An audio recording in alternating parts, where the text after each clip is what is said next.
તારીખ પે તારીખ એવી જ રીતે ખેડૂતો અત્યારે ખાતરમાં લાઈનો ઉપર લાઈનો લગાવીને ઊભા છે, છતાંય તંત્રના પેટનું પાણી હલતું નથી.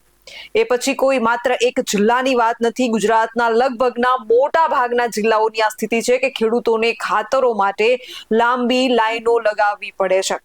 ન માત્ર ખાતર માટે લાંબી લાઈન નહીં, પરંતુ જે સહાય કૃષિ પેકેજનું જાહેર થયું છે એની અરજી માટે પણ ખેડૂતોને લાઈનમાં ઊભું પડે છે.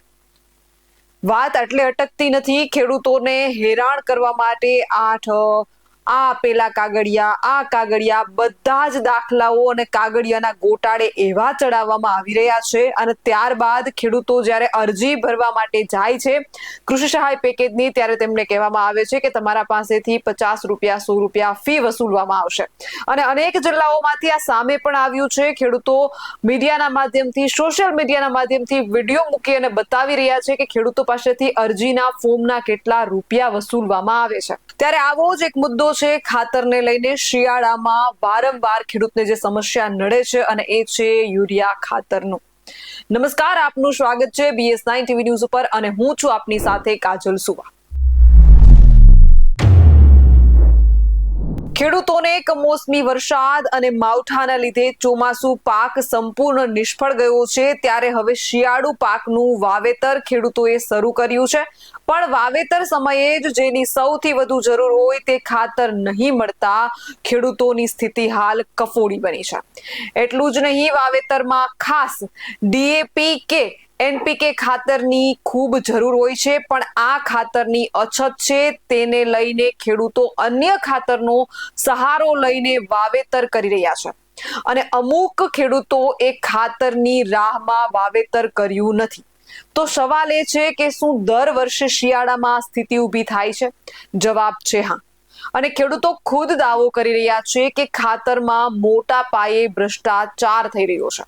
ખેડૂતો પોતાના આક્રોશ ઠાલવી સરકાર સામે નારાજગી દર્શાવી રહ્યા છે. સાથે સાથે ખાતર તો સમયસર મળતું નથી, પણ જાહેર કરેલ સહાયના પૈસા પણ નહીં મળતા ખેડૂતોની હાલત હાલ ખૂબ કફોડી છે. તો ખાતરનું વિતરણ કરતા અધિકારીઓ શબ સલામત છે અને પૂરતું ખાતર છે તેવું જણાવી રહ્યા છે અને ખાતર નિયમ મુજબ આપવામાં આવે છે તેવો દાવો પણ કરવામાં આવી રહ્યો છે અને DAP કે NPK ખાતર પણ પૂરતું મળશે તેમ જણાવ્યું હતું. એક તરફ ખેડૂતો ખાતરની અછત છે તેમ કહી રહ્યા છે, તો બીજી તરફ અધિકારીઓ ખાતરનો પૂરતો સ્ટોક હોવાનો દાવો પણ કરે છે. અને એટલું જ નહીં, મીડિયાના માધ્યમથી ખેડૂતોએ વિડીયા પણ ઘણી જગ્યાએના વાયરલ પણ થયા છે કે સ્ટોકમાં 3700-2500 જેટલી ખાતરની થેલીઓ પડી છે, છતાં પણ ખેડૂતોને ખાતર આપવામાં આવતું નથી. ત્યારબાદ ખેડૂત જે છે તે રેડ પાડે છે અને ગોડાઉનના તાળા તોડી અને ત્યાં ખાતરની થેલીઓ જે છે તે દર્શાવવામાં આવે છે. તો પછી ખાતરનો સ્ટોક પડ્યો છે તો ખેડૂતોને ખાતર શા માટે આપવામાં આવતું નથી? તો ક્યાંક ને ક્યાંક ખાતરમાં ભ્રષ્ટાચાર થઈ રહ્યો હોય તેવું સામે આવી રહ્યું છે. તો એક તરફ ખેડૂતો ખાતરની અછત છે તેમ કહે છે અને બીજી તરફ અધિકારીઓ ખાતરનો પૂરતો સ્ટોક હોવાનો દાવો કરી રહ્યા છે.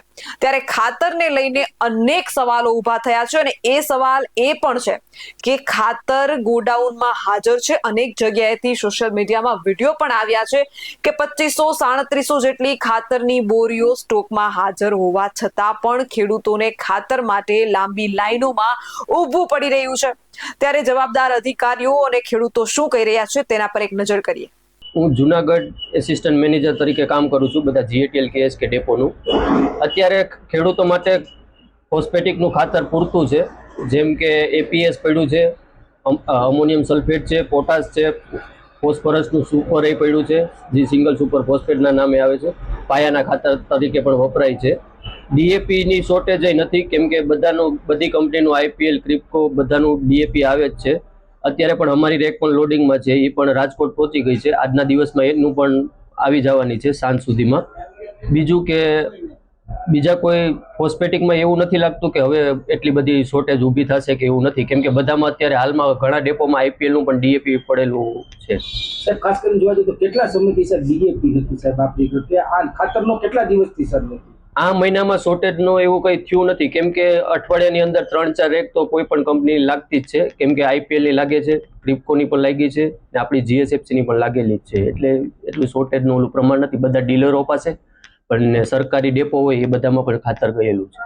ખેડૂત તરીકે આ ખાતર ન મળવાના કારણે ઘણા ખેડૂતો હેરાન થાય છે. આ પ્રોબ્લેમ વહેલા તકે સોલ્વ થાય એવી અમારી માગ છે. નકર પછી આ જોયા જેવી થાય એવું છે સરકારની. એનું કારણ છે આ પર આ સડવાના છે અને એ સીટું જાય તો એ સરકારને ખબર પડશે કે આ ખાતરની વરોવર એવી રગડી હોય છે. એક દિવસનું નથી, આ વર્ષો હોય છે, આ જ હોય છે. એટલે ખેડૂત હવે કંટાળી ગયા છે અને વહેલી તકે ખાતર આપે તો સારું છે. નકર હમણાં ચૂંટણી તો આવે જ છે, બરોબર. એટલે હવે એમાં થોડુંક ફેરફાર થાય એવું લાગે છે. હાલો, ખાતરની બહુ જરૂર છે અને ખેડૂત હેરાન છે. આ પાક બધા વાહે રહી ગયા, ગારાના હિસાબે વાવેતર થતા નથી અને ખાતરને લઈ અને રોકાઈ ગયા છે ખેડૂત. તો હવે આ વહેલી તકે આવે એમ અમારી માગ છે. એકે ડેપામાં ખાતર મળતું નથી, ધક્કા ખાઈને થાકી ગયા ખેડૂત. તમારું નામ કુમનભાઈ રૈયાભાઈ બોરડ, તાલુકો જુનાગઢ, જિલ્લો જુનાગઢ, ગામ ઝાંઝરડા. અમે અહીંના ખાતેદાર છીએ. અમારે ખાતરની અત્યારે પુષ્કળ પ્રમાણમાં આજુબાજુના બધા ડેપોની અંદર અછત છે. અત્યારે મારી પાછળ મારું ખેતર તમે જોવો છો, તે સુપર ફોસ્ફરસ વાવીને ખાતર નાખીને વીઘે 20 કિલો નાખીને વાવેતર કર્યું છે. DAP અને NPK મળતું નથી. આવા સંજોગોની અંદર ખેડૂતો દરેક બાબતની અંદર લાઇનની અંદર ઊભું રહેવાનું, કોઈ પણ બાબત હોય તો ત્યાં યુનિયન કરવાનું, ભેગું થઈને સંઘ લઈને સરઘસ કાઢવાનું. તો ખેડૂતો કામ કરે કે પછી આવા સરઘસો કાઢે. ખરેખર માનનીય સરકારને આવી બાબતોની અંદર ખેડૂતનો તાત, જગતનો તાત છે ખેડૂત, આમ કહીને તેને બિરદાવે છે, તેને પ્રોત્સાહિત કરે છે. પરંતુ ખરેખર તેના તરફ ખેડૂત તરફ સરકારનું લક્ષ્ય ઓછું હોય એવું મારા જાણવામાં લાગે છે. ભારતીય કિસાન સંઘ ગુજરાત પ્રદેશ આજે ખેડૂતોને શિયાળુ પાક વાવવો છે.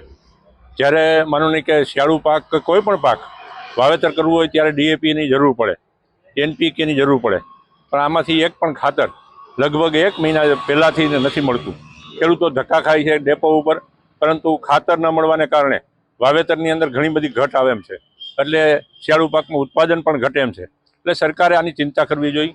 ઘણા લાંબા સમયથી ખેડૂતો ખાતરની માંગ કરે છે, પરંતુ ખાતર ન મળવાને કારણે ખેતરની અંદર અત્યારે જે કંઈ વાવેતર ઘઉંનું કરવું છે, જીરાનું કરવું છે, આ ધાણાનું વાવેતર કરવું છે, આ બધા વાવેતર કરવાના ખેડૂતોને બાકી છે. ખાતર ન મળવાને કારણે ઘણા બધા ખેડૂતોએ હજી વાવણી કરી નથી શક્યા. એટલે અમારે તો સરકારને ખાસ વિનંતી છે કે તાત્કાલિક અસરથી ખેડૂતોને ખાતર તો પૂરું પાડો. તમે માનો નહીં કે કમોસમી વરસાદથી જે કંઈ રાહત પેકેજ જાહેર કર્યું છે એના પૈસા તો હજી નથી મળ્યા, પણ ખેડૂતો પોતાના ગમે ત્યાંથી ઉછીના લઈ અને વાવેતર કરીને શિયાળુ પાક પકવી અને પોતાના કુટુંબની ઉપર જે આફત આવી છે એ આફત નિવારણ કરવા માટે અટાણે ખેડૂતો વાવેતર કરી રહ્યા છે. એવા સમયે ખાતર ન મળે તો આ તો વ્યાજબી નથી. એટલે સરકારને અમારી માંગ છે કે તાત્કાલિક અસરથી ખાતર પૂરું પાડવું જોઈએ. અને દરેક જગ્યાએથી એમ કહે છે ખાતર મળે છે, પરંતુ ખાતર અત્યારે ખેડૂતોને મળતું નથી અને વાવેતર અટકી ગયું છે ખેડૂતોનું. એટલે અમારી માંગ છે ખાતર વહેલી તકે મળે. આવા જ વધુ અહેવાલ સાથે મળતા રહીશું. તમે અમારી YouTube ચેનલને સબસ્ક્રાઇબ કરવાનું અને અમને Facebook અને Instagram પર ફોલો કરવાનું ચૂકશો નહીં. બાકી અવનવી અપડેટ મેળવવા માટે આપ જોતા રહો BS9 TV ન્યૂઝ. જય જવાન, જય કિસાન.